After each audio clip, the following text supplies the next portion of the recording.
Multo nga ba ang nakita sa loob ng kotse? Desapareció. Mga kaibigan, sa video na ito na in-upload ng TikTok user na si Javier Molina ay makikita natin ang isang kotse sa parking lot ng ospital. Ayon sa kumuha ng video, habang siya ay nasa ospital ay nakarinig siya ng malakas na ingay na nanggagaling sa labas.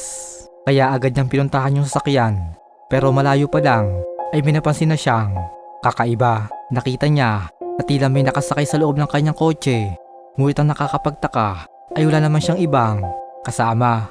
At ang nakakakilabot pa dito ay ulo lamang ang makikita at kulay itim yung mga mata at tila nakikipagtitigan sa kanya. Ayon sa paniniwala na kaya ito nagpakita ay may gusto itong sabihin. Maaaring isa ito sa mga namatay sa ospital at gustong sumama sa kanya. Pero ayon naman sa ilang komento, ito ay isang refleksyon lamang sa salamin na naging sanhi ng paredolya. Anong sa tingin mo, kaibigan?